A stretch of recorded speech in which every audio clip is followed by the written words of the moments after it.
Indo-British Advanced Pain Clinic, Noppimayam Surgery Duram. For appointments 9155 15563.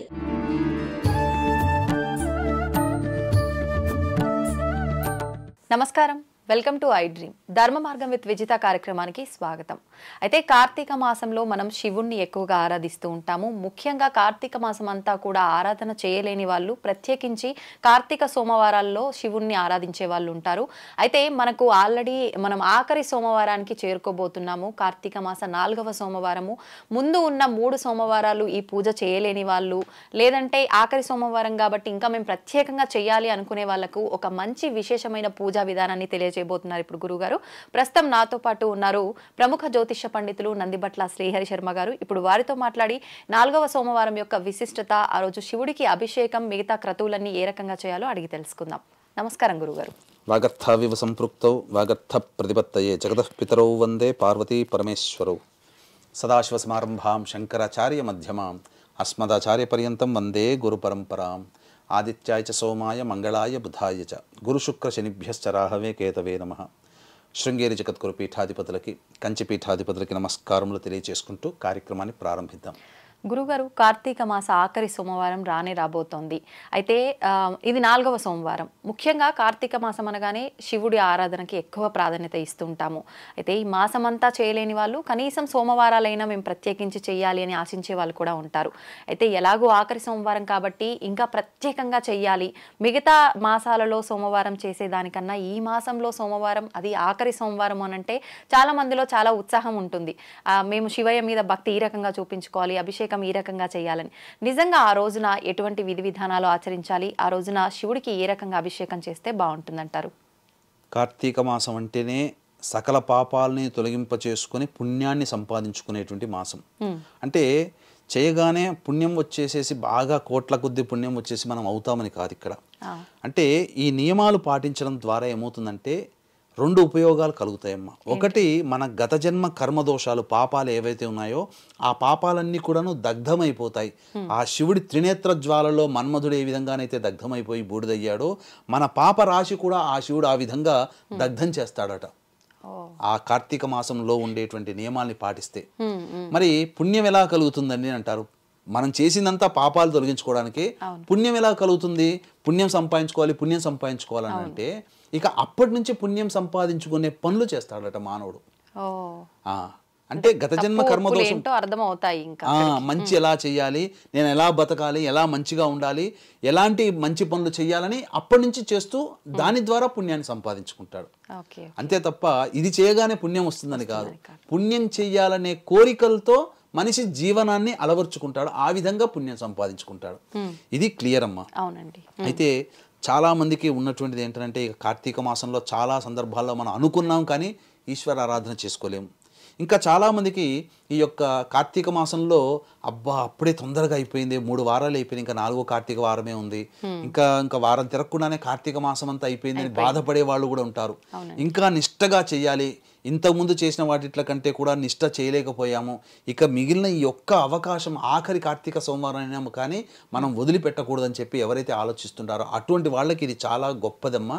వీక్షించేటువంటి ప్రేక్షకులు ఆశాంతం ఈ కార్యక్రమాన్ని వీక్షించండి. పూర్వంలో ఎప్పుడో మనము ప్రాణత్యాగం చేసి ఈశ్వరునికి అర్పించాము, అమ్మవారికి అర్పించాము అని చెప్పి కథలు వినడమే, చూడడమే తప్ప నిజంగా చేయలేకపోయాం. ఇప్పుడు ఆ రోజులు ఈ రోజులు వస్తాయా? కానీ ఇప్పుడు నేను చెప్పేటువంటిది కార్యక్రమంలో ఆశాంతం వీక్షించినట్లయితే మనము ప్రాణంతో సమానమైనటువంటి దాన్ని మనం అర్పించడం ద్వారా మన ప్రాణాన్ని అర్పించినటువంటి ఫలితం మనం పొంది ఆ ఈశ్వరుడు మెప్పుని మనం పొందుతాము. ఏంటో ఆ వివరాలన్నీ సవివరంగా తెలియచేసుకుందాం.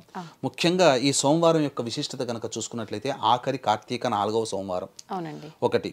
ఇక తర్వాత ఆ రోజు ఉన్నటువంటి నక్షత్రము ఉత్తర నక్షత్రము, నవగ్రహాల్లో రాజైనటువంటి రవి నక్షత్రం, అది 2. ఇక తర్వాత ఆ రోజు సోమవారం, చంద్రుడికి సంబంధించినటువంటి వారము సోమవారము. ఇక పైగా ఆ రోజు ఉన్నటువంటి తిథి దశమి తిథి, దేనికి? విజయానికి సంకేతం, విజయ దశమి అని అన్నారు. కాబట్టి ఈ 4 కూడా కలిసినటువంటిది. ముఖ్యంగా నవగ్రహాల్లో రాజు రవి, రాణి, చంద్రుడు. ఎందుకంటే చంద్రుడు స్త్రీ గ్రహం కదా. కాబట్టి ఈ చంద్ర రవిల యొక్క కలయిక ఈ ఆఖరి కార్తీక సోమవారం రావడం చాలా విశేషం అని చెప్పవచ్చు. కాబట్టి ఆ రోజున ముఖ్యంగా శివారాధన చేసుకొని తీరవలసిందే. ఇక ఆ రోజున ముఖ్యంగా బ్రహ్మముహూర్త కాలంలో లేచి కాలకృత్యంలో తీర్చుకొని 4 గంటల కల్లా కూడా చక్కగా ఆ యొక్క శివ పరివార చిత్రపటానికి పూలమాల వేయడం, తర్వాత ఆ పటం ముందర వీలైతే అభిషేకం చేసుకోగలిగే శక్తి ఉన్నవాళ్ళు చక్కగా అష్టదళ పద్మం ముగ్గుతో వేసి మధ్యలో 3 తమలపాకులు పెట్టి దాని మీద ఒక గిన్నెని బోర్లించుకోవాలి. ఆ గిన్నెను బోర్లించుకుంటే అప్పుడేమవుతుంది, దాని మీద మళ్ళీ 3 తమలపాకులు పెట్టి దాని మీద శివలింగం పెట్టుకొని శివ శివ శివ శివ అంటూ అభిషేకం చేసుకోవాలమ్మా. ఈ ఆఖరి కార్తీక సోమవారం కాబట్టి మీకు ఎన్ని రకాల పండ్ల ద్రవ్యాలు దొరికితే అన్ని రకాల పండ్ల రసాలతో ఆ ఈశ్వరునికి అభిషేకం చేయండి. ప్రత్యేకించి పండ్ల రసాలతో చేయవచ్చు, పంచామృతాలతో చేయవచ్చు. అభిషేకం చేసిన తరువాత చక్కగా ఆ శివలింగాన్ని శుభ్రపరచు. ఇవన్నీ కూడా శివలింగం పెట్టుకోగలిగే శక్తి ఉన్నవాళ్ళు. లేని వాళ్ళు ఇప్పుడు ఆ శివలింగాన్ని శుభ్రపరచుకున్నటువంటి తర్వాత శివాభిషేకం చేసుకోలేని వాళ్ళైనా శివలింగం అభిషేకం చేసుకున్న తర్వాత శివలింగాన్ని శుభ్రపరచుకొని చక్కగా అలంకరణ చేసి అప్పుడు శివాష్టోత్తరముతో మారేడు దళాలతో కానీ పుష్పాలతో కానీ అష్టపుష్పాలతో అనగా 8 రకాలైనటువంటి పుష్పాలతో కనుక ఈశ్వరుని అర్చిస్తే ఆ శివ సాయుధ్యం కలుగుతుంది. ఆ విధంగా చేయాలి. ఎటువంటి పుష్పాలు యూజ్ చేయొచ్చు? చామంతి పుష్పాలు చేయొచ్చు, గన్నేరు పుష్పాలు చేయొచ్చు, మల్లె పుష్పాలు చేయొచ్చు, మల్లికా పుష్పాలు చేయవచ్చు. ఇలా అనేకమైనటువంటి పుష్పాలు పూజకి పనికొచ్చేటువంటి పుష్పాలతో చేయవచ్చు. ఆ తదనంతరం ఆ పుష్పార్చన చేసిన తరువాత తులసి చెట్టు దగ్గర అరుణోదయ కాలం, అంటే అరుణోదయ కాలం అంటే ఏంటి, సూర్యోదయం 6:14 ఉంటుంది. కాబట్టి 5:30 నుంచి 6:14 మధ్య కాలంలో ఉన్నటువంటి ముహూర్తము అరుణోదయ కాలం. అనగా సూర్యుడు రాకముందు ఆకాశం తెల్లవారి ఎర్రటి రంగులో ఉంటుంది. ఆ సమయంలో తులసి చెట్టు దగ్గర అష్టదళ పద్మం వేసి అక్కడ దీపారాధన చేసి విష్ణు సహస్రనామ పారాయణం చేయాలి. అంటే ఈ అరుణోదయ కాలానికి ముందే అభిషేకము చేసుకోవాలి.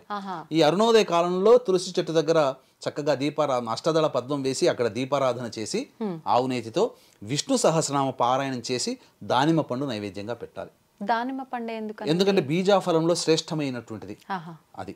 అన్ని ఫలంలోకెల్లా బీజాఫలం శ్రేష్టము. ఆ బీజాఫలంలో శ్రేష్టమైనది దానిమ్మ పండు. ముఖ్యంగా లక్ష్మీదేవికి చాలా ఇష్టప్రీతికరమైనటువంటి పండు. గురువుగారు, పండ్లు మనం దేవుడికి నివేదన చేసేటప్పుడు కొంతమంది కొంచెం ఒలిచి పెట్టాలంటారు, కొంతమంది అలాగే ఎలా పెట్టాలి? మామూలుగా ఒక మన ఆ గరిటెతోనైనా కానీ స్పూన్తోనైనా కానీ ఒలచొచ్చు. ఇట్లా మన గోరుతో ఒలవకూడదమ్మా. ఎందుకంటే గోరులో ఉండేటువంటి విషయం ఆ యొక్క చాలా మంది ఏం చేస్తారంటే గోరుతోనే ఇట్లా తీస్తారు. మనకు విషం అనేది ఎక్కడ ఉంటుందంటే గోళ్లలో ఉంటుంది, ఈ పళ్ళ దిగువన ఉంటుంది. అందుకనే మనిషి ఎవరైనా కొరికినా, జంతువు ఏదైనా కరిచినా మనకు విషం ఎక్కుతుంది. అలాగే గోల్డ్ రక్కిన జంతువులు, భల్లూకం కానీ పులులు రక్కితే, పిల్లి రక్కిన, కుక్క రక్కిన విషం చేరుతుంది. అలాగే మానవుడి యొక్క నఖములు, దంతములు, నఖదంతములు విషంతో సమానం. కాబట్టి ఆ యొక్క మనము ఇలా చేత్తో అన్నామంటే విషంతో పెట్టినట్టే లెక్క. కాబట్టి ఒక స్పూన్తో ఏదన్నా ఒక దాంతో లేదా ఒక చాకుతో కానీ కొద్దిగా దానిపైన ఉన్నటువంటి చర్మంని తొలిచివేస్తే ఆ బీజం కనబడుతుంది. ఆ బీజాన్ని పెట్టవచ్చు. ఆ విధంగా బీజాఫలం పెట్టిన తర్వాత ఆ రోజున వీలుంటే ఉపవాసం ఉండాలి. అందరినీ ఉపవాసం ఉండవని చెప్పట్లా, శివనామ స్మరణ చేసుకుంటూ ఉపవాసం ఉంటూ, ఉపవాసము ఉండలేని వాళ్ళు భోజనం చేయాలి. ఎప్పటి లోపల భోజనం చేయాలి? 12-1 గంటల లోపల భోజనం చేయాలి. మధ్యాహ్నం. ఎందుకంటే సాయంత్రం 5 గంటలకల్లా మళ్ళీ కాలకృత్యాదులు తీర్చుకోవాలి కదా భోజనం చేస్తే. అంటే వ్యవధి 4 గంటలు ఉండాలి. శరీరంలో పడ్డ పదార్థం అంతా కూడా జీర్ణమైపోవాలి. ఆ విధంగా అయిన తర్వాత 5 గంటలకల్లా మళ్ళీ కాలకృత్యాదులు, స్నానకృత్యాదులు తీర్చుకొని సూర్యాస్తమయ సమయం 6:14 ఉంటుంది కదమ్మా. ఈ 6:14 సమయానికి దేవాలయానికి చేరుకోవాలి. ముందుగా నవగ్రహాల చుట్టూ శివాయ నమః అంటూ 27 ప్రదక్షిణలు చేసిన తర్వాత అప్పుడు శివాలయంలో అర్చన జరిపించుకోవాలి. అక్కడ 360 + 360 720 ఒత్తులతో దీపారాధన చేయాలి. ఆఖరి సోమవారం కదమ్మా. దీపారాధన అంటే చాలా విశేషమైనటువంటిది. దీపారాధన చేయాలి. ఇక ఇవన్నిటితో పాటు ఇంతకుముందు నేను ఒక ప్రాణాన్ని మనం అర్పించినటువంటి విధానంగా సమానం అని చెప్పాను కదమ్మా. ఇది అప్పుడు తెలియచేసుకుందాం. వీక్షించేటువంటి ప్రేక్షకులకి గమనిక, డిసెంబర్ 1వ తారీఖు రోజున ఆదివారం అమావాస్య సందర్భంగా జాతకరీత్యా విద్య, వివాహ, ఉద్యోగ, దాంపత్య, సంతాన, అనారోగ్య సమస్యల నివారణకి మరియు గోచార రీత్యా వృషభ, మిథున, కర్కాటక, సింహతుల, వృశ్చిక, మకర, కుంభమీన రాశుల్లో జన్మించినటువంటి వారికి సర్వదోష నివారణ పూజలు, హోమాలు శ్రీశైల క్షేత్రంలో పర్ హెడ్ 1500 రూపాయలకు చేయించడం జరుగుతుంది. కార్యక్రమ తదనంతరం కాంటాక్ట్ చేసి గోత్రనామాలు నమోదు చేసుకోవచ్చు. ఇక ప్రాణంతో సమానమైనటువంటి ద్రవ్యాన్ని మనం సమర్పించి అభిషేకం చేసుకున్నట్లయితే ఈశ్వరుడి యొక్క అనుగ్రహం అతి త్వరగా కలుగుతుందమ్మా. ఏంటనంటే అన్నముతో అభిషేకం చేయడం. ఎందుకనంటే మనము పూర్వకాలంలో భక్త కన్నప్ప తిన్నడు అనే నామంతో ఆ ఈశ్వరుడికి ధారగా కారుతుంది, బాధపడుతున్నాడని చెప్పి కన్నుని, రెండవ కన్నుని కూడా పెడతాడు కదా. అలాగే ఈశ్వరుని పూజించడం కోసం త్రిపురాసురులు ఒక్కొక్క 1000 తామర పుష్పాలతో చేస్తుంటే ఒక్కొక్క పుష్పం మాయమైపోయింది. ఆ విధంగా వాళ్ళు తమ కన్నులనే అర్పించారు. అలాగే విష్ణువు కార్తీక మాసంలో ఆరాధన చేయడం వల్ల 1000 పుష్పాలతో అర్చన చేస్తుంటే ఒక పుష్పం లేకపోతే తన కన్నుని ఇవ్వడం ద్వారా ఈశ్వరుడు సంతోషించి సుదర్శన చక్రం ఇచ్చాడని మనం ఇంతకుముందు అనేక కార్యక్రమాలు చెప్పుకున్నాం. అంటే ఆ కాలము కాబట్టి, సత్యయుగం కాబట్టి, అది నిత్యమై సత్యం ఉంది కాబట్టి అది అపరభక్తిని చాటుకునే తత్వం. ఈ రోజుల్లో ఇక నేను నా శిరస్సుని కర్పిస్తున్నానని చెప్పి కోసుకుంటే ప్రాణం పోతుంది కానీ శివుడు రాడు. కలియుగంలో దేవతలు కనిపించరు. కలియుగ ప్రమాణం ఎందుకంటే పాపము కాబట్టి ప్రత్యక్షము కారు, కేవలం స్వప్న దర్శనమే అవుతుంది. ఇక కాబట్టి ఇటువంటి కలియుగ ప్రమాణాన్ని అనుసరించి మనమైతే ప్రాణాన్ని ఇవ్వలేం. కాబట్టి ప్రాణంతో సమానమైనటువంటిది ఏంటిది సృష్టిలో అంటే సమస్త జీవులకి కూడా కలియుగే అనగా మానవులకి కలియుగే అన్నగత ప్రాణ ఒక సూక్తి ఉంది. కృతయుగే అస్థిగత ప్రాణ, త్రేతాయుగే నరగత ప్రాణ, ద్వాపరయుగే చర్మగత ప్రాణ, కలియుగే అన్నగత ప్రాణ. అంటే కృతయుగంలో ఏంటంటే ఎముకలు ఉన్నంత వరకు మనుషుల యొక్క ఆయుష్ ఉంది. అంటే ఎముకలు ఎప్పుడు పాడవు కదా, ఎప్పుడైనా తీసినా వస్తుంటాయి కదా. అంటే 1000 సంవత్సరాలు జీవించారు ఆ కాలంలో. ఎముకలు ఉన్నంత వరకు కృతయుగంలో జీవించారు. త్రేతాయుగంలో నరములు ఉన్నంత వరకు మనుషులు అంటే ఈ నర వ్యవస్థ బాగున్నంత వరకు జీవించారు. అంటే 100 సంవత్సరాలు జీవించారు. ద్వాపర యుగంలో చర్మం ఉన్నంత వరకు చర్మగత ప్రాణ అంటే ఈ చర్మం పాడైపోయేంత వరకు మనిషి యొక్క జీవం ఉన్నది. కలియుగంలో అన్నములో ఉంటుంది. అందుకని మీరు ఎంత ఆకలికి ఎన్ని పదార్థాలు ఆకలిసినప్పుడు తిన్నా అన్నం తిన్నప్పుడు ఇంత పట్టెడు అన్నం తింటే వచ్చే తృప్తి వేరు. మనిషి యొక్క పుట్టుక కూడా ఆ పురుషుడు తీసుకునే అన్నంలో ఆ యొక్క ఆత్మ ప్రవేశిస్తుంది, రేతస్సులోకి వెళుతుంది, కణములోకి చేరి ఆ కణము ద్వారా స్త్రీ గర్భంలో ప్రవేశం చేసి అన్నముతో ఫలదీకరణ చెంది సంతానం కలుగుతుంది. అందుకనే ప్రాణం ఎక్కడుంటుంది? అన్నంలో. మనం తినే అన్నంలో మన ప్రాణం ఉంటుంది. మన తర్వాత వంశంలో వచ్చే వాళ్ళు కూడా ఆ అన్నముని ఆశ్రయించే ఆత్మలు ఉంటాయి. అందుకనే కలియుగే అన్నగత ప్రాణ అని చెప్పి ఉన్నటువంటి కారణం. కాబట్టి చక్కగా ఈ 5-6 గంటలకల్లా మనం ప్రెషర్ కుక్కర్లో అన్నం వండితే ముద్ద అవుతుంది. కాబట్టి గంజి వార్చితే అన్నము పుల్లలుగా తయారవుతుంది. కాబట్టి కాస్త గోరువెచ్చగా మరీ వేడిగా ఉండకూడదు. ఆ గోరువెచ్చగా 6:15 నుంచి 7:15 మధ్య కాలంలో ప్రదోషకాల సమయంలో ఈశ్వరుడికి శివలింగానికి ఇంట్లోనైనా లేదా దేవాలయంలోనైనా లేదా దేవాలయంలో బయట ఒక శివలింగాన్ని కూడా పెడుతున్నారు ఈ మధ్య. ఆ యొక్క శివ అనుకుంటూ ఇలా అభిషేకం చేసి ఆ ఈశ్వరుడికి నైవేద్యంగా ఏదైనా సమర్పించినా చాలు. ఆ ఈశ్వరుని యొక్క సాయుధ్యం మనకు కలుగుతుంది. మనము ప్రాణంతో సమానమైన దాన్ని మనం అర్చిస్తున్నాం కాబట్టి ఆ భగవంతుడు మనం ఇచ్చిన దానికంటే 1,000,000 రెట్ల ఫలితాన్ని మనకి ఇస్తాడు. తద్వారా మన ప్రాణమే మనం సమానమైనటువంటి అన్నాన్ని మనం ఎప్పుడైతే ఆ అభిషేకం ద్వారా ఆ ఈశ్వరుని అర్చిస్తామో తద్వారా ఏం కలుగుతుందంటే మనకు ప్రాణదాత అవుతాడు అతను. అంటే ఏ విధంగా ప్రాణదాత అవుతాడో మనకు మన కుటుంబానికి ఏ విధంగా అవుతాడంటే ఆపద సమయంలో ఇబ్బందులు గండ సమయంలో మనకు ప్రాణం పోయే సమయాలు వస్తాయి చూడండి అమ్మా. అటువంటి సమయంలో మనకు రక్షగా నిలబడి మన ప్రాణాన్ని నిలబెడతాడు. దైవం రూపంలో, మానవ రూపంలో, వైద్యుడి రూపంలో, మందు రూపంలోనో ఏదైనా కానీ మన ప్రాణాన్ని మన కుటుంబాలని రక్షించే స్థితిలో ఉంటాడు. కాబట్టి ఈ రోజుల్లో ప్రతి మానవుడు స్పీడ్గా వెళ్తున్నాడు, వస్తున్నాడు. క్షేమంగా ఉండాలంటే ఖచ్చితంగా అన్నాభిషేకము ఆరుద్ర నక్షత్రం రోజునైనా కానీ లేదా ఆఖరి కార్తీక సోమవారం అయినటువంటి 25వ తారీఖు రోజునైనా కానీ చేసుకోవాలమ్మా, తప్పదు.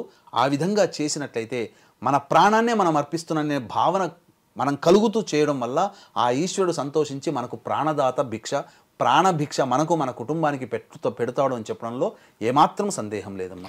గురువుగారు, ఒకవేళ ఈవినింగ్ ఇదంతా చేయలేని వాళ్ళు ఉదయం ఇదంతా చేసుకోవచ్చా? ఉదయమైనా చేసుకోవచ్చమ్మా, తప్పులేదు. ఆ అభిషేకం చేసినటువంటి పదార్థాన్ని అంతా కూడాను భుజించవచ్చు.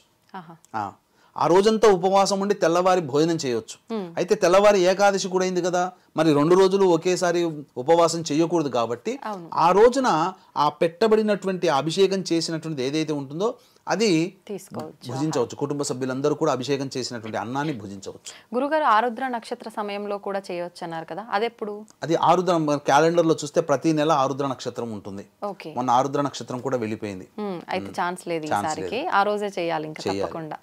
గురుగారు ఏకాదశి చాలా విశిష్టమైనదని చెప్పి మనం మాట్లాడుకుంటూ ఉంటాము. ఏకాదశి రోజు ఉపవాసాలు చేస్తూ ఉంటాము. అయితే ఇంతకుముందు మనం తొలి ఏకాదశి గురించి, వైకుంఠ ఏకాదశి గురించి మాట్లాడుకున్నాం. మళ్ళీ కార్తీక దామోదర ఏకాదశి గురించి, ఆ రోజు విష్ణుమూర్తి నిద్రకు సంబంధించిన విషయాల గురించి మనం గత వీడియోలో మాట్లాడుకోవడం జరిగింది. అయితే ఆ రోజున మీరు చెప్పడం జరిగింది ఏంటి అంటే, ఇవి ఇంత విశేషమైన ఏకాదశులు, వీటికన్నా మించి విశేషమైన ఏకాదశి ఇంకొకటి ఉంది, అది ఈ కార్తీక మాసంలోనే ఉంది అని చెప్పి కూడా చెప్పడం జరిగింది. మరి ఎప్పుడు ఆ ఏకాదశి ఈ కార్తీక మాసంలో, ఆ రోజున మనం ఎటువంటి విధి విధానాలు ఆచరిస్తే బాగుంటుందో తెలియజేయండి. తప్పకుండానమ్మా. ఇప్పుడు మనకు ఉన్నవి 12 నెలలు. ఈ 12 నెలలకి కాను వచ్చేటువంటి ఏకాదశులు 2 ఏకాదశులు, అంటే మొత్తం 24 ఏకాదశులు. ఈ యొక్క కార్తీక మాసము ప్రత్యేకించి శివుడికి కేశవుడికి అసలు ఏమాత్రము కూడా భేదము లేదు, ఇద్దరూ ఒకటే. అందుకనే శివాయ విష్ణురూపాయ శివరూపాయ విష్ణవే శివస్య హృదయం విష్ణోర్విష్ణోశ్చ హృదయం శివ యథా శివమేవోహో విష్ణురేవం మయశివ. అంటే శివుడి రూపమే విష్ణువు, విష్ణు రూపమే శివుడు, శివుడి హృదయంలో విష్ణు, విష్ణు హృదయంలో శివుడు ఉంటాడు. ఎప్పుడూ శివుడు విష్ణుని ఆరాధిస్తుంటాడు, విష్ణువు శివుని ఆరాధిస్తూ ఉంటుంటాడు.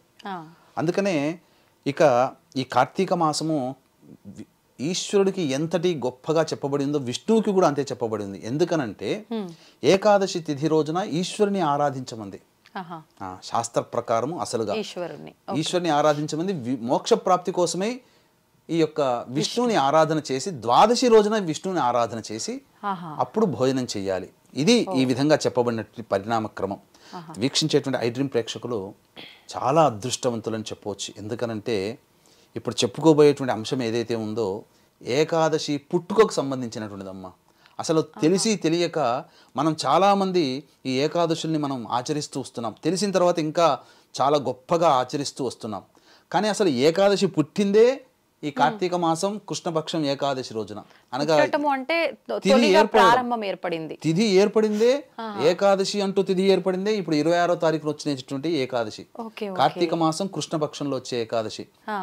కాబట్టి ఈ ఏకాదశి రోజున అసలు ఆ యొక్క పుట్టుకకు సంబంధించినటువంటి కథ విన్నా సంపూర్ణమైనటువంటి శివానుగ్రహం విష్ణు అనుగ్రహం కలుగుతుంది. కాబట్టి అన్ని ఏకాదశుల్లో ఒక మణిపూస లాంటిది ఈ కార్తీక కృష్ణ ఏకాదశి, బహుళ పక్షంలో వచ్చేటువంటిది. అసలు ఈ ఏకాదశి పుట్టుక గనక చరిత్ర గనక తెలుసుకునేటంటే చాలా గొప్పగా ఉంటుంది. పూర్వము తాళజంఘుడు అనేటువంటి ఒక మహారాక్షసుడు ఉండేవాడు. ఆ రాక్షసుడు బ్రహ్మ సముద్భవుడు, అనగా బ్రహ్మ ద్వారా జననం పొందినటువంటి వాడు. అయితే ఈ యొక్క తాళజంగుడికి ఒక గొప్ప కోరిక ఉంది. ఏంటనంటే, నేను ఎట్లాగో త్రిమూర్తుల్ని గెలవలేకపోయాను కాబట్టి త్రిమూర్తుల్ని, అంటే మనము ఎలాంటి మనసత్తులు అంటే మనకి ఇప్పటికీ కూడా మనం చేయలేని పనులు, మన కోరికలన్నీ కొడుకుల రూపంలో తీర్చుకుంటాం, సంతానం ఆడపిల్లల రూపంలో తీర్చుకుంటాం. నేను ఆడలేకపోయాను క్రికెట్, టెండూల్కర్ వచ్చాడు, అలా అనమాట. అంటే ఇలా నా కొడుకు కూడా త్రిమూర్తుల్ని జయించాలి అనే ఉద్దేశంతో గొప్ప తపస్సు చేసి అటువంటి కొడుకును సంపాదించుకోవాలని బ్రహ్మవర ప్రసాదం చేత ఆ వరాన్ని పొందాడు. ఆ వరప్రభావము చేత ఆ కొడుకు జన్మించాడు, మురాసురుడు అనేటువంటి ఒక రాక్షసుడు. ఆ రాక్షసుడు జన్మించిన దారభ్యత అనేకమైనటువంటి దుష్టకృత్యములు చేస్తూ సమస్త లోకాన్ని పీడింపచేస్తూ అడ్డు వచ్చినటువంటి వాళ్ళని ఇబ్బంది పెట్టేవాడు. ఇలా ఇంద్రాది దేవతల్ని మరియు బ్రహ్మని శివుణ్ణి కూడా ఓడించి బందీలు చేసేశాడు. ఆ విధంగా బ్రహ్మశివులు ఇంద్రాది దేవతలందరూ కూడా విష్ణు దగ్గరికి మొరపెట్టారు. ఎందుకంటే సృష్టి స్థితి లయకారకాలలో స్థితికారకుడు, అనగా రక్షించేవాడు, పోషించేవాడు, పరిపాలించేవాడు విష్ణువే. కాబట్టి ఈ విష్ణువు దగ్గరికి వెళితే అందరూ మొరపెట్టుకోగానే ఇక ఎట్లయినా తప్పదు, ఇక నేను దిగక రంగంలోకి రాక తప్పదు అని చెప్పి ఈ యొక్క మురాసురుడితో 1000 సంవత్సరాలు ద్వంద్వ యుద్ధం చేశాడు. 1000 సంవత్సరాలు ద్వంద్వ యుద్ధం చేసిన తర్వాత కూడా అతని శక్తి తగ్గిపోలేదు. విష్ణువు అలసిపోయాడు. సింహవతి అనేటువంటి ఒక గుహ దగ్గరికి చేరుకొని ఇక ఆ గుహలో విశ్రాంతి తీసుకుంటూ, ఇక ఎట్లయినా కానీ ఈ విశ్రాంతి నుంచి నేను బయటపడగానే ఆ మురాసుని ఖచ్చితంగా సంహరించి తీరాలి అని చెప్పి మనస్సులో ప్రతిజ్ఞ పూనుకొని విశ్రాంతి తీసుకున్నాడు. ఆ విశ్రాంతి తీసుకునే సమయంలో ఉచ్ఛ్వాస నిశ్వాసలకి అనుగుణంగా ఆ విష్ణు యొక్క శరీరం నుంచి ఒక కన్య ఉద్భవించింది. ఆ కన్య ఉద్భవించింది అనగా ఆ కన్య ఏ కారణం చేత ఉద్భవించిందో ఆ కారణాన్ని సమాప్తి చేసింది. అంటే మురాసురుడితో యుద్ధం చేసి ఆ మురాసురుడిని సంహరించింది ఆ కన్య. సంహరించిన తరువాత అప్పుడు ఆ యొక్క నిద్ర నుంచి విశ్రాంతి నుంచి మేల్కొనగానే ఎదురుగా చూస్తే మురాసురుడు కనబడతాడేమని చెప్పేసి చక్రాయుధము గదాయుధం పట్టుకొని లేస్తాడు. లేవగానే ఎదురుగా కన్య కనబడుతుంది. ఎవరమ్మా నీవనంటే నీ యొక్క సంకల్పం చేత పుట్టినటువంటి దానిని అని చెప్తాడు. అని చెప్తుంది ఆ కన్య. అనగానే ఏ నా సంకల్పం అని చెప్పి ఆలోచన చేస్తే మురాసుని యొక్క సంహరించబడిన శరీరం అంటే ఎవరు చంపారంటే నేనే చంపాను అని చెప్తుంది. అంట నేను చేయాల్సినటువంటి గొప్ప పని నువ్వు చేసావమ్మా, నీకేం వరం కావాలి కోరుకో అని అడుగుతుంది. అనగానే అప్పుడు నాకు 3 వరాలు కావాలి స్వామి అని అడుగుతుంది. అనగానే ఏంటి చెప్పు అని అంటాడు. అన్ని తిథులలోకెల్లా నేను అగ్రతాంబూలం నాకు రావాలి, అందరికంటే ఎక్కువగా నేనే నీకు ప్రియం అవ్వాలి. తర్వాత నేను పుట్టినటువంటి తిథి రోజున ఎవరైతే నిన్ను ఉపవసించనగా ఉపవాసం ఉండి నిన్ను ఆరాధన చేస్తారో వాళ్ళకందరికీ కూడా మోక్షం కలుగుగాక అని ఈ 3 వరాలు కోరుకుంది. కోరుకోగానే తథాస్తు అంటాడు. అందుకనే ఏకాదశి తిథి విష్ణువుకి చాలా ప్రియమైనటువంటిది. అందుకనే ఆ ఏకాదశి రోజున ఆయనని ఆరాధన చేస్తూ ఉపవాసం చేసి ఆరాధన చేస్తూ ఆయన తిథి అయినటువంటి ద్వాదశి తిథి రోజున ఉండి భోజనములు అభ్యాగతులకి భోజనం పెట్టి తాను భోజనం చేస్తాడో యజమాని, అతనికి మోక్షం ఉంటుంది. అలా తర్వాత ఈ ప్రియమైనటువంటిదిగా ఉన్నది. తర్వాత ఏకాదశి తిథి ముఖ్యమైనటువంటిదిగా ఉన్నది. ఈ విధంగా ఈ ఏకాదశి తిథి పుట్టుకొచ్చిందమ్మా. అందుకనే ఈ ఏకాదశి రోజున వీక్షించేటువంటి ఐడ్రీమ్ ప్రేక్షకులు 24 ఏకాదశుల్లో ఏమీ ఉండలేకపోయినా కనీసం ఈ 26వ తారీఖు రోజున వచ్చేటువంటి ఏకాదశి తిథి రోజున మాత్రము ఖచ్చితంగా ఉపవాసం ఉండి ద్వాదశి తిథి రోజున భోజనం చేసే అలవాటు గనక చేసుకుంటే తప్పకుండా మంచి జరుగుతుంది. వీక్షించేటువంటి ప్రేక్షకులకి గమనిక ఏంటంటే ఈ డిసెంబర్ 1వ తారీఖు రోజున ఆదివారం అమావాస్య సందర్భంగా శ్రీశైల క్షేత్రంలో జాతకరీత్యా కలుగు విద్య, వివాహ, ఉద్యోగ, దాంపత్య, సంతాన, అనారోగ్య సమస్యల నివారణకి మరియు వృషభ, మిథున, కర్కాటక, సింహతుల, వృశ్చిక, మకర, కుంభమీన రాశిలో జన్మించిన వారికి శనిదోష పరిహారార్థమే సర్వదోష నివారణ పూజలు, హోమాలు పర్ హెడ్ 1500 రూపాయలకి చేయించడం జరుగుతుంది. అవకాశం ఉన్న వాళ్ళు కార్యక్రమ తదనంతరం కాంటాక్ట్ చేసి గోత్రనామాలు నమోదు చేసుకోవచ్చు. ఇక ప్రత్యేకమైనటువంటిది ఒకటి తెలియచేస్తానమ్మా. ఏంటనంటే ఈ ఏకాదశి తిథి ఉన్నది కదా, ముందు రోజున దశమి తిథి రోజున ఉంది కదా, పంచగవ్య ప్రాశన చేస్తే ఇంకా పవిత్రత చేకూరుతుంది. ఎలా గురుగారు? పంచగవ్య ప్రాశన అంటే మొత్తము గో సంబంధమైనటువంటి 5 వస్తువుని భుజించాలి. ఆవు పాలు కొద్దిగా ఒక 20 ml, ఆవు నెయ్యి కొద్దిగా ఒక 2-3 గ్రాములు, తర్వాత ఆవు పెరుగు ఒక 5 గ్రాములు, తర్వాత ఆవు పేడ చిరికెడంత, గోమూత్రము అది ఒక 5 ml. ఇవన్నీ కలిపి చక్కగా కుటుంబ సభ్యులందరూ కనుక తీసుకుంటే ఆ విధంగా శరీరం అంతా కూడా శుద్ధైపోతుంది. దశమి రోజున సంధ్యా సమయంలో తీసుకోవాలి. 6:15 నుంచి 7:15 మధ్య కాలంలో తీసుకోవాలి. తీసుకొని మరుసటి ఆ రోజున రాత్రి భోజనం చేయవచ్చు, తప్పులేదు. ఏకాదశి 26వ తారీఖు అయింది, ఆ రోజున భోజనం చేయకుండా ఉండి ద్వాదశి తిథి రోజున చక్కగా మళ్ళీ లేచి సూర్యనారాయణకి నమస్కారం చేసుకొని ఆ రోజున వంటకాదులన్నీ చేసుకొని విష్ణు సహస్రనామ పారాయణం చేసుకొని ఎవరికైనా అభ్యాగతులకి భోజనం పెట్టి ఆ భోజనం తిన్న తర్వాత అప్పుడు ఇంటి యజమాని సభ్యులందరూ కూడా భోజనం చేస్తే ఏకాదశి పుణ్య వ్రతాన్ని పొందినటువంటి ఫలితం పొందుతారు. గురువుగారు, ఈ పంచగవ్యాల తీర్థం తీసుకోవడం వల్ల ఏంటి ఫలితం? అసలు ఈ పంచగవ్య తీర్థము గనక ఈ ప్రతినిత్యము తీసుకున్న వ్యక్తికి శరీరములో టాక్సికేషన్ జరిగిపోతుంది, అనగా డిటాక్సికేషన్ అయిపోతుంది మొత్తం, అనగా వ్యర్థములన్నీ తొలగిపోతాయి. పూర్వకాలంలో ఏ పూజ చేసినా మొట్టమొదలు పంచగవ్య ప్రాశన చేస్తారమ్మా. ఇది ఆచారం కనుమరుగైపోయింది. కొన్ని కార్యక్రమాల్లో మాత్రమే చేస్తున్నారు, కానీ ఎక్కువగా తీసుకోకూడదు. అసలు మనం భరించలేము, 1 గంట వరకు ఏ పదార్థం భుజించలేము, అలా ఉంటుంది. ఇక మనము ఎంతటి వెర్రివాళ్ళం అంటే మన హిందువులము, ఎవడో బ్రిటిష్ వాడు, ఎవడో తెల్లవాడు వాడు కనుక్కొని ఈ యొక్క ఉపవాసం ఉండడం వల్ల మంచి జరుగుతుందని చెప్తే ఇప్పుడు మనం ఆచరిస్తున్నాం. మన వాళ్ళు ఎప్పుడో మహర్షులు ఏకాదశి రోజున ఉపవాసం పెట్టారు కదా. అంటే ఈ ఉపవాసం ఉండడం వల్ల ఏమవుతుందంటే శరీరము ఒకసారి రెస్ట్ దొరుకుతుంది. తనంతట తాను శరీర నిర్మాణంలో అంతర్గత అవయవంలోకి కలిగినటువంటి ఇబ్బందులన్నీ ఆ రెస్ట్ దొరకడం వల్ల, అవయవాలకి రెస్ట్ దొరకడం వల్ల అప్పుడు అవన్నీ తనంతట తాను రిపేర్ చేసుకునే అవకాశాన్ని మనం ఒక రోజు ఇస్తున్నాం. ఆ విధంగా నెలలో 2 రోజులు ఇస్తున్నాం. విచిత్రం ఏంటంటే ఏదో ఒక రోజు ఉపవాసం ఉండమని అంటున్నారు, కానీ మన మహర్షులు పెట్టినటువంటి సిద్ధాంత రీత్యా ఏకాదశి రోజున ఎందుకు హిందువులు ఏకాదశి రోజునే ఉపవాసం ఉంటున్నారు అని చెప్పి దాని మీద కూడా వీళ్ళు రీసెర్చ్ చేశారు. చేస్తే ఏంటనంటే ఏకాదశి రోజునే ఉపవాసం ఉండాలి.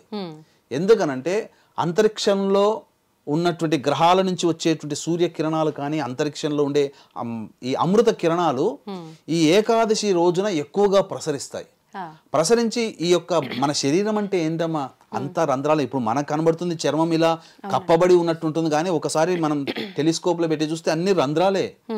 మరి ఈ రంధ్రాల గుండానే కదా కిరణాలన్నీ కూడా వచ్చేటువంటి మన శరీరంలోకి ప్రవేశించేది.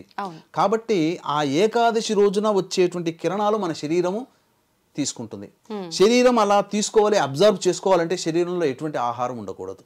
అందుకనే గ్రహణాలు వచ్చే సమయంలో ఎటువంటి ఆహారం తినకూడదని నియమం పెడతారు. ఎందుకనంటే ఇందుకే.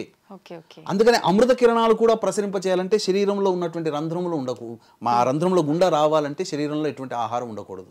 గురువుగారు, ఉపవాసం అనగానే కొంతమంది ఏమో మేము ఉండలేమని చెప్పి లిక్విడ్స్ తీసుకుంటూ ఉంటారు, కొంతమంది ఫ్రూట్స్ అని చెప్పి లేదంటే అల్పాహారం తీసుకొని చేస్తుంటారు.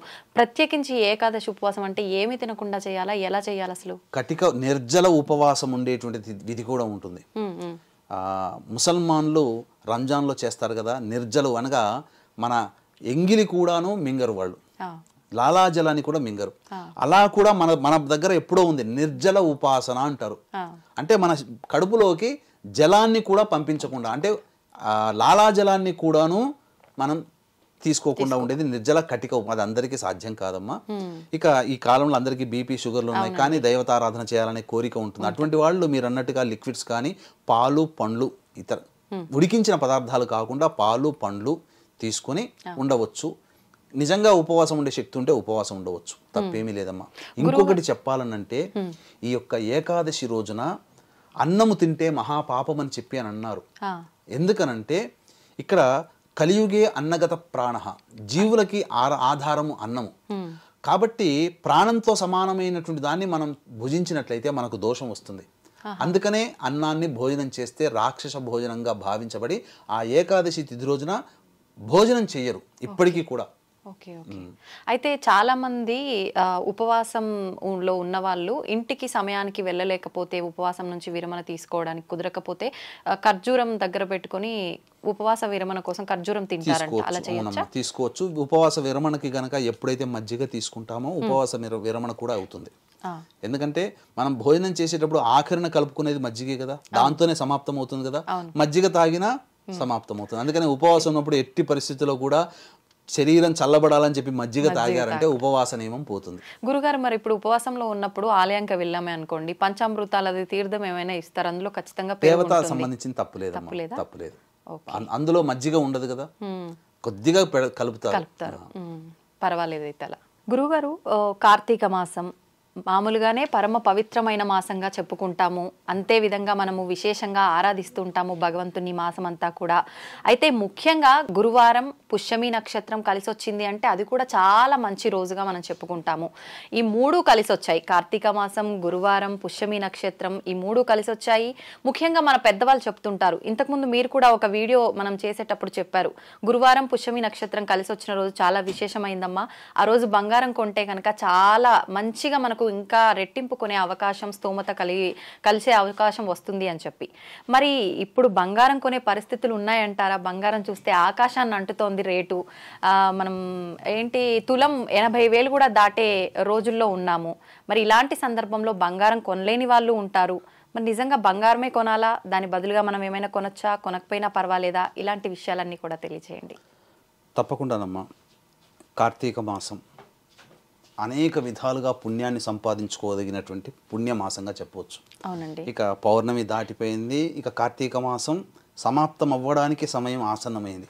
కాబట్టి ఇంకా మిగిలినటువంటి రోజుల్లోనైనా కానీ ఇప్పటి వరకు వీక్షించేటువంటి ఐ డ్రీమ్ ప్రేక్షకుల్లో ఇప్పటి వరకు కూడా సరిగ్గా ఎటువంటి నియమాలు పాటించకుండా ఉన్నవాళ్ళు అయినా కానీ, నియమాలు పాటిస్తూ ఇంకా ఎక్కువ రోజులుంటే బాగుండు, ఇంకా కొత్త కొత్త విషయాలు ఇంకా ఏవైనా ఉన్నాయా అని ఆ రోజుల్లో ఎటువంటి నియమాలు పాటించాలి అని తెలుసుకోగలిగే ఆసక్తి కలిగినటువంటి ప్రేక్షకులకు కూడా ఒక చిన్న మనవి.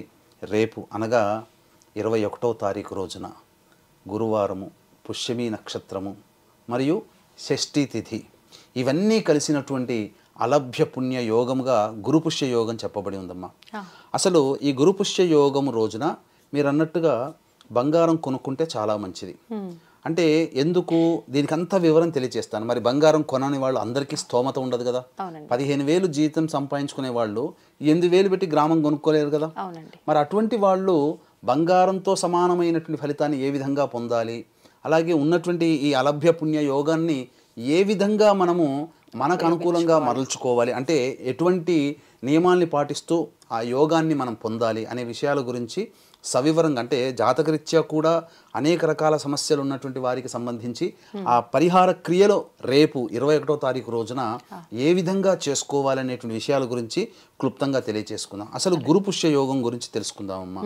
గురువారము పుష్యమి నక్షత్రము, సహజంగా ఆదివారము పుష్యమి నక్షత్రము కలిసి వస్తే పుష్యార్క యోగంగా చెప్పబడి ఉంటుంది. కానీ ఇదే పుష్యమి నక్షత్రం గురువారం వస్తే ఆ పుష్యార్క యోగంతో సమానమైనటువంటి గురు పుష్య యోగంగా చెప్పబడి ఉంది. అంటే ఈ రోజున ఏవైనా తలపెట్టినటువంటి పనులు నిరాటంకంగా సాగిపోతాయి. అవాంతరాలతో ఇబ్బందులు పడుతున్నట్టు ఏ పనులు మొదలుపెట్టినా బ్రేక్స్ అప్ అవుతుంటాయి కదమ్మా. అటువంటి వాళ్ళు ఈ రోజున గనక ప్రారంభం చేసుకుంటే ఇక తిరుగంటూ ఉండదు, పూర్తిగా కంప్లీట్ అయిపోతుంది ఎవరికైనా కానీ. అంటే కొత్తగా వ్యాపారము, ఉద్యోగంలో జాయిన్ అవ్వాలి, ఏదైనా కానమ్మా చాలా మంచిదని చెప్పవచ్చు. కొత్తగా ఏది చేసుకున్నా మంచిదే. ఇదివరకు బ్రేక్స్తో ఉన్నటువంటివి మళ్ళీ ప్రారంభం చేసుకుంటే ఇక బ్రేక్స్ అంటూ ఉండవు.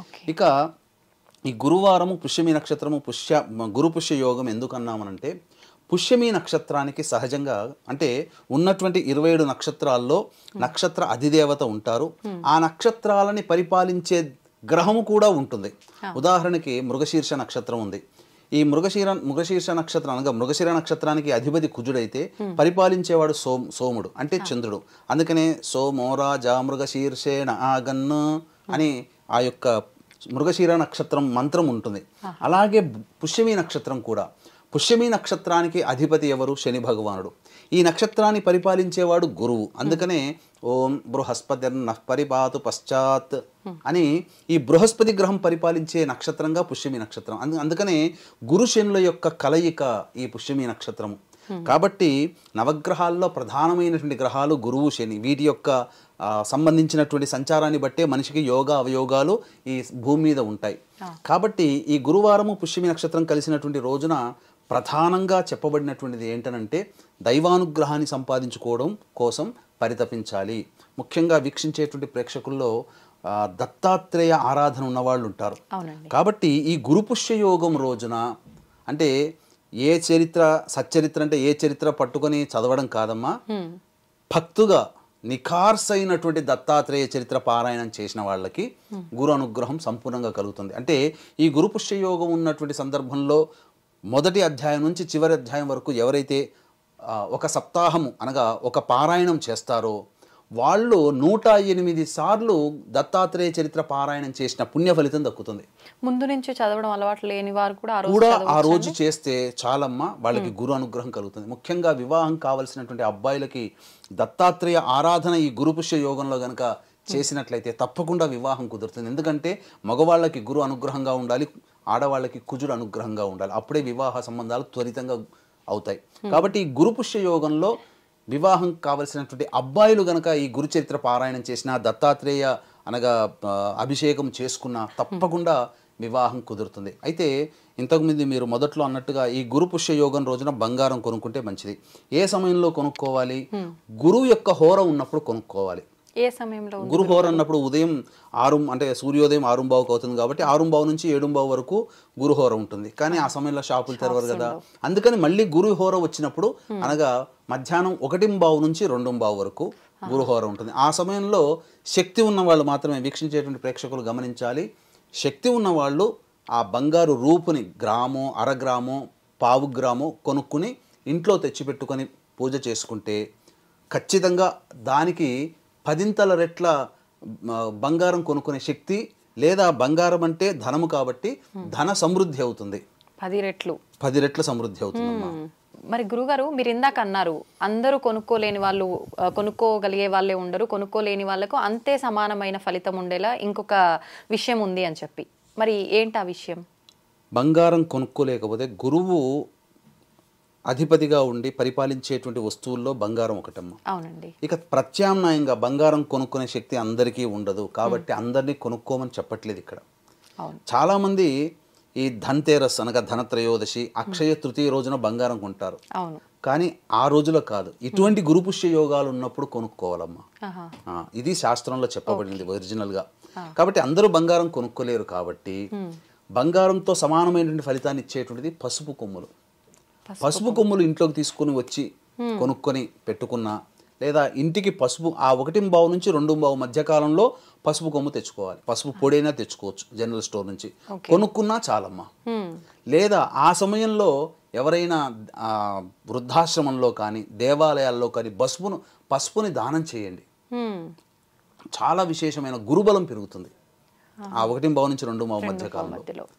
చాలా విశేషమైనటువంటిది యోగము. ఇలాగే ఇక చాలామంది అనేక రకాలైనటువంటి సమస్యలతో బాధపడుతూ ఉంటుంటారమ్మా. కాబట్టి ఇక్కడ ఈ బంగారం కొనుక్కునే సమయంలో కానీ పసుపుని కానీ పసుపు కొమ్ములు కానీ కొనుక్కునే సమయం 1.5 నుంచి 2.5 గురుహోర ఉంటుంది ఆ గురువారం రోజున.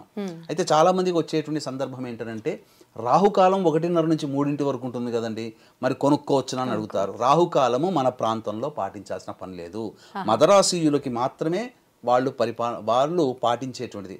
మద్రాసుని ఆనుకున్నటువంటి నెల్లూరు ఆ చుట్టుపక్కల ఉన్నటువంటి ప్రదేశాల్లో ఇప్పటికీ పాటిస్తారో అదే ఆచారం అన్ని ప్రాంతాలకి ప్రాకింది. రాహుకాలం అనేటువంటిది చెడు కాలమే, కానీ రాహు ఎవరికైతే యోగంగా ఉంటాడో ఆ కాలంలో వాళ్ళకి మంచి జరుగుతుంది. ముఖ్యంగా ఈ పట్టింపు మనకు వర్జ్యం ఎలా పట్టింపో మన ప్రాంతంలో, దుర్ముహూర్తాలు ఎలా పట్టింపో మద్రాసీయులకి అనగా తమిళియన్స్కి రాహుకాలం అంత పట్టింపు. అంటే ఏ రోజు కూడా మనం రాహుకాలం మనం పాటించాల్సిన అవసరం లేదమ్మా.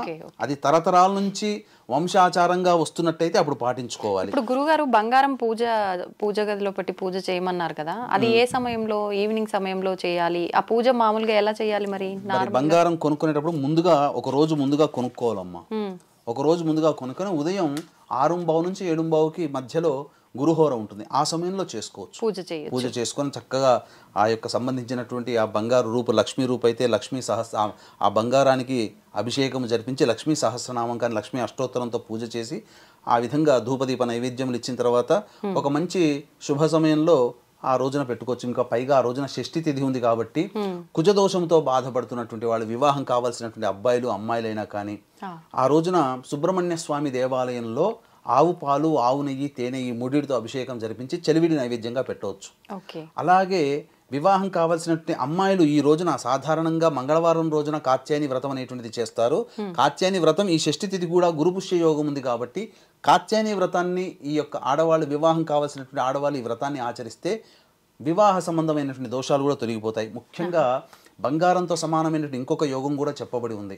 అంటే మనము దసరా రోజున కనుక మనం చూసినట్లయితే జమ్మి చెట్టు దగ్గర తిరుగుతారమ్మ, ప్రదక్షిణ చేస్తారు. జమ్మి ఆకుని తెచ్చుకొని ఇంట్లో భద్రంగా బీరువాలో లాకర్లో పెట్టుకుంటారు. ఎందుకంటే జమ్మి ఆకులు అంటే జమ్మిలో అగ్ని పుడుతుంది.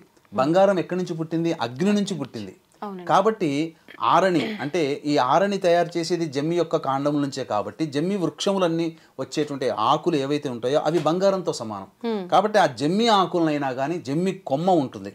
ఆ ఉదయాన్నే 6:15 నుంచి 7:15 మధ్య కాలంలో జమ్మి కాండమును ఇంట్లో తెచ్చుకొని వచ్చి ధూపదీప నైవేద్యాలు ఇచ్చి ఆ ఆకులను గనక సంబంధించినటువంటి బీరువాలో పెట్టుకోవడము. అలాగే ముళ్ళతో పాటు ఉంటుంది కదా జమ్మి కాండము, దాన్ని ఆ పూజ చేసిన తర్వాత ఇంటిలో రాహుకాలంలో గనక ఆ సమయంలో ముందు గనక ఇంటి గుమ్మాని కడితే నరదృష్టి, నరఘోష, ఇంట్లో ప్రయోగ బాధలు జరిగినా ఏమున్నా కానీ అవన్నీ పారిపోతాయమ్మా. ఇవి తంత్రములు, తాంత్రికము కాదు, తంత్రములు, చిట్టి చిట్కాలు. కాబట్టి ఇవి పాటించి కూడా మనం శుభాన్ని పొందవచ్చు, ఈ విధంగా చేయవచ్చు. ఇంకా జాతకరీత్యా ముఖ్యంగా చెప్పాలి అనంటే పనులలో ఆగిపోయినటువంటి వాళ్ళు, వివాహం కావాల్సినటువంటి అబ్బాయిలు అమ్మాయిలైనా కానీ ఈ సంబంధించినటువంటి 6:15 నుంచి 7:15 మధ్యకాలంలో ఈశ్వరుడికి ఈ సంబంధించినటువంటి విభూతి నీటితో కలిపినటువంటి విభూతిని నీటిలో కలిపి ఆ నీటితో కనుక అభిషేకం చేసినట్లయితే ధన సంపత్తి పెరుగుతుంది. ఇక గురుహోర అయిపోయింది. 7:15 నుంచి 8 మధ్యకాలంలో కుజహోర ఉంటుంది. ఆ సమయంలో కుజదోషంతో బాధపడుతున్నటువంటి వాళ్ళు, సంతానం కలగకుండా ఇబ్బందులు పడుతున్నటువంటి వాళ్ళు, అలాగే మిస్క్యారీస్ అవుతున్నటువంటి వాళ్ళు ఆ కుజహోరలో శివుడికి సంబంధించి ఎర్రచందనం ఉంటుంది కదమ్మా, ఆ ఎర్రచందనాన్ని నీటిలో కలిపి ఆ ఎర్రచందనం నీటితో ఈశ్వరునికి అభిషేకం జరిపించాలి. అలాగే ఇంతకుముందు షష్ఠి తిథి ఉంది, సుబ్రహ్మణ్య స్వామి దేవాలయంలో చెప్పాను కదా, ఆవు పాలు, ఆవు నెయ్యి, తేనె. ఈ 6 నుంచి 7 మధ్యకాలంలో ఆ యొక్క సుబ్రహ్మణ్య స్వామికి ఆవు పాలు, ఆవు నెయ్యి, తేనె అభిషేకం జరిపించి చెలివిడి నైవేద్యంగా ఈ కుజహోర 7 నుంచి 8 మధ్యకాలంలో పెట్టవచ్చు. ఇక రవిహోరలో ముఖ్యంగా ఉద్యోగ సంబంధమైనటువంటి ఇబ్బందులు పడుతున్నటువంటి వాళ్ళు, ఉద్యోగంలో ప్రమోషన్లు రాక, ఉద్యోగంలో సమస్యలు ఎదుర్కొంటున్న వాళ్ళు, ఉద్యోగం రాక ఇబ్బంది పడుతున్నటువంటి వాళ్ళు ఈ 8 నుంచి 9 మధ్యకాలంలో రవిహోర ఉంటుంది. చెరుకు రసముతో ఆ యొక్క ఈశ్వరునికి అభిషేకం జరిపించినట్లయితే, లేదా లలిత అమ్మవారికి చెరుకు రసంతో అభిషేకం జరిపించినా తప్పకుండా ఉద్యోగ సమస్యలు తొలగిపోతాయమ్మా. ఇవన్నీ ఇంట్లోనే చేసుకోవచ్చా గురుగారు? ముఖ్యంగా ఉద్యోగ సంబంధమైనటువంటి వాటికి ఆ రామచంద్రుల వారి చిత్రపటం ఉంటుంది కదా, ఆ సమయంలో ఆ రవిహోరలో 8 నుంచి 9 మధ్యకాలంలో ఆ భరతునికి ఓం భం భరతాయ నమః అంటూ 1008 సార్లు చదివి వంకాయతో చేసినటువంటి కూర నైవేద్యంగా పెడితే చాలా విశేషంగా శీఘ్రంగా ఉద్యోగం వస్తుంది. ఇది చేసి ఆచరించిన వాళ్ళు కూడా ఉన్నారు. ఇక ముఖ్యంగా ఈ 9 నుంచి 10 మధ్యకాలంలో శుక్రహోర ఉంటుంది. ఈ సమయంలో దాంపత్య సమస్యలతో బాధపడేటువంటి వాళ్ళు, అలాగే వివాహం కావాల్సినటువంటి అబ్బాయిలు, అమ్మాయిలు ఈ పటిక బెల్లం ఉంటుంది కదమ్మా, ఆ పటిక బెల్లాన్ని కొద్దిగా పొడి చేసి ఆ నీటిలో వేసి ఆ నీటితో ఈశ్వరునికి అభిషేకం జరిపించి కరవీర పుష్పంలో అంటే గన్నేరు పుష్పంలతో కనుక అర్చన చేసి పాయసాన్నం నైవేద్యంగా పెడితే తప్పకుండా వివాహ సమస్యలు తొలగిపోతాయి. ఇక బుధహోర ఇక్కడ 7, 8, 9, 10. 10 నుంచి 11 మధ్యకాలంలో ఈ బుధహోర ఉంటుంది. ఈ 10 నుంచి 11 మధ్యకాలంలో బుధహోరలో వ్యాపార సంబంధంగా ఇబ్బందులు పడుతున్నటువంటి వాళ్ళు ఎవరైనా కానీ చక్కగా ఈశ్వరునికి ఈ పంచామృతాలతో అభిషేకము జరిపించి మీరు ఈ గారెలు నైవేద్యంగా పెట్టినట్లయితే వ్యాపార సంబంధమైన దోషాలు తొలగిపోతాయి. అలాగే బుద్ధి సంబంధమైనటువంటి దోషాలు కూడా తొలగిపోతాయి. పిల్లల్లో బుద్ధి పెరుగుతుంది. ఇక 11 నుంచి 12 మధ్యకాలంలో చంద్రహోర ఉంటుంది. కాబట్టి ఆవు పాలతో ఈశ్వరునికి అభిషేకం జరిపించినట్లయితే మానసికంగా బాధపడుతున్న వాళ్ళు, ఎలోన్గా ఉన్నామని భయపడుతున్నటువంటి వాళ్ళు, మానసిక ధైర్యం, ఏ పని చేయాలన్నా ధైర్యం లేని వాళ్ళు ఈ సమయంలో గనక అభిషేకం జరిపించుకుంటే తప్పకుండా మానసిక సమస్యలు తొలగిపోతాయి.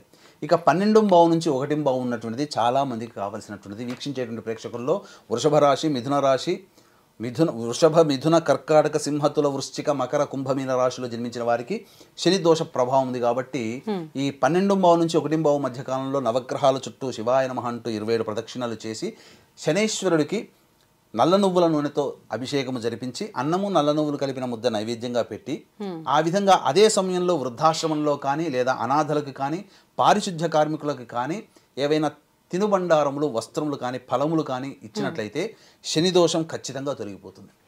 ఇక ఆ రోజున సంధ్యా సమయానికి మళ్ళీ శివాలయానికి చేరుకొని అర్చన జరిపించుకొని ఆ రోజున వీలైతే ఉపవాసం ఉండే ప్రయత్నం చేయండి.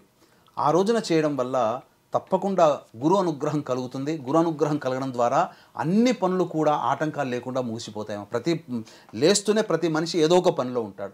ఆ పనులలో ఇక భవిష్యత్తులో ఒక మంచి గొప్ప పనులు పెట్టుకుంటాడు. ఆ పనులలో ఆటంకాలు తొలగిపోయి ఆనందంగా ఉండాలి అనుకున్నప్పుడు సాయంకాలం సంధ్యా సమయంలో శివార్చన జరిపించుకొని నక్షత్రము, చంద్రుడిని దర్శనం చేసుకొని భోజనం చేసుకుంటే చాలా మందికి ఈ యొక్క సమస్యలు అనేటువంటి తొలగిపోతాయి. ఇక వీక్షించేటువంటి ప్రేక్షకులకి గమనిక, ఈ యొక్క ఆదివారము అమావాస్య సందర్భంగా డిసెంబర్ 1వ తారీఖు రోజున శ్రీశైల క్షేత్రంలో జాతకరీత్యా కలుగు విద్య, వివాహ, ఉద్యోగ, దాంపత్య, సంతాన, అనారోగ్య సమస్యల నివారణకి, అలాగే వృషభ, మిథున, కర్కాటక, సింహతులు, వృశ్చిక, మకర, కుంభమీన రాశిలో జన్మించిన వారికి శనిదోష పరిహారార్థమై సర్వదోష నివారణ పూజలు, హోమాలు అనేటువంటివి పర్ హెడ్ 1500 రూపాయలకు చేయించడం జరుగుతుంది. అవకాశం ఉన్న వాళ్ళు కార్యక్రమ తదనంతరం కాంటాక్ట్ చేసి పూర్తి వివరాలు తెలుసుకోవచ్చు. అయితే గురువుగారు, ఇప్పుడు మీరు చెప్పిన విషయాలన్నీ నిజంగా అందరికీ చాలా ఉపయోగపడేవి, చాలా చక్కగా ఉన్నాయి. కాకపోతే నాదొక చిన్న సందేహం. ఇప్పుడు ఉద్యోగరీత్యా ఇప్పుడు మాలాగా ఇలా బయటకు వచ్చే వాళ్ళకి సెలవులు పెట్టుకోవాలంటే కుదరదు. మరి అలా అని చెప్పి అరే పూజ చాలా చక్కగా చెప్పారు, అది చేసుకుంటే కనుక మా ఇబ్బంది నుంచి బయటపడతామనే ఆశ కూడా ఉంటుంది. మరి ఏం చేయమంటారు అలా కుదరని వాళ్ళని? అటువంటి కుదరని వాళ్ళకి ప్రత్యామ్నాయ మార్గాలు ఏంటంటే, వివాహం అయితే గనక భార్య కనుక ఉండి భార్య చేయగలిగితే అది పరిహారం వస్తుంది. లేదు మేము భార్య కూడా జాబ్ ఎంప్లాయర్ అండి, మరి ఎవరు చేస్తేనంటే రక్త సంబంధికులు, అన్నదమ్ములు, అక్క చెల్లెళ్ళు చేసిన, ముఖ్యంగా తల్లిదండ్రులు పిల్లల కోసం చేసిన ఆ ఫలితం వస్తుందమ్మా. వాళ్ళ గోత్రనామాలతో చేయించుకోవచ్చు. లేరండి మేము అందరం రిమోట్ ప్లేస్లో ఉన్నాం, మాకు ఆ సమయం అవన్నీ కూడా మాకు మ్యాచ్ కావు, మా తరపున చేసేవాళ్ళు ఎవరు లేరు అనేవాళ్ళు కూడా ఉంటారు.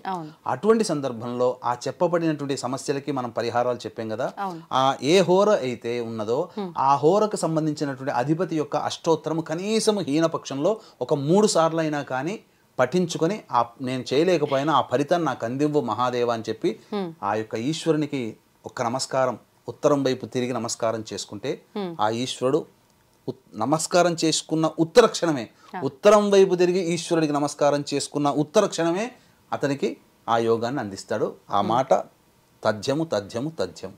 అంటే మనం ఎక్కడున్నా ఉన్న దగ్గర నుంచి అష్టోత్తరం చేసుకోవచ్చు. ఉత్తరం వైపే, ఎందుకనంటే హిమాలయాలు ఉన్నాయి మన భారతదేశానికి, ఉత్తరాన హిమాలయాలు కాబట్టి ఉత్తరం వైపున ఈశ్వరుడు నివసించే ప్రదేశం ఉంది కాబట్టి అక్కడ నమస్కారం చేసుకున్న ఈశ్వరునికి నమస్కారం చేసుకున్న ఫలితమే వస్తుంది. అయితే పరిహారం చేస్తే వచ్చే ఫలితమే అష్టోత్తరం చేసిన సమానమైన ఫలితం. కానీ అది ఎవరు చేయలేని పక్షంలో అయితే మనం తీసుకోవాల్సిందే, కానీ కుదిరినప్పుడు కూడా చేయలేదనంటే అది మానసిక దౌర్భాగ్యం అని చెప్పవచ్చు. ఓకే, ధన్యవాదాలు గురుగారు. చాలా మంచి అందరికీ ఉపయోగపడే విశేషమైన పరిహారాలు, పూజలు తెలియజేసినందుకు కృతజ్ఞతలు. సర్వం శ్రీ ఉమామహేశ్వర పరబ్రహ్మార్పణమస్తు.